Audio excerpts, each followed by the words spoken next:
Narcissistic brother-in-law is convinced that I'm in love with him even though I have a loving boyfriend. But I think he likes me and is projecting. A few months ago, my sister got married to my brother-in-law and he was a cool person until recently. Basically, I've been staying with my sister and her husband because I go to the same college as her and this saves money. Her husband has always been nice and he seemed to make my sister really happy, which is all I want for my siblings.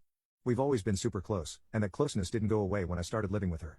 I would even end up hanging out with them and their friends sometimes.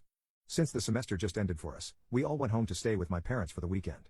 We had a big family dinner, during which my brother-in-law kept making jokes about me liking older guys and how he would try to keep me away from him and his buddies. I thought that was very off-putting and I didn't like what he was trying to imply. I was very uncomfortable during the dinner and even more weirded out because my brother-in-law knows I have a boyfriend, so I would never try something with his straight friends. Just because I'm gay doesn't mean I don't comprehend boundaries like straight men. Luckily, nobody stayed quiet and let him continue with these jokes. One of them asked him to explain what his joke meant, and he started fumbling and stumbling over his words. I reminded him that I was dating someone, and he said that never stopped anybody. I've never seen my sister's jaw drop faster than that moment. She asked him what that was supposed to mean and he tried to make this into a gay men always cheat on their partners thing, which didn't help at all because now he was telling everyone he thought I was a cheater. Safe to say, dinner did not end well and we heard my sister and him fighting all night. I barely got any sleep because of how loud they were.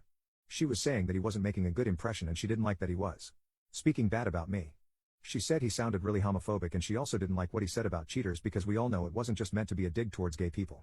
The next morning, my siblings and my parents went on a hike, but because I barely slept the previous night, I was knocked out the entire morning, and no one wanted to bother me, so they went without me. I thought everyone was gone, but only 10 minutes after I had settled in the living room, my brother-in-law came out of the kitchen and sat really close to me. Like, our thighs were touching and everything.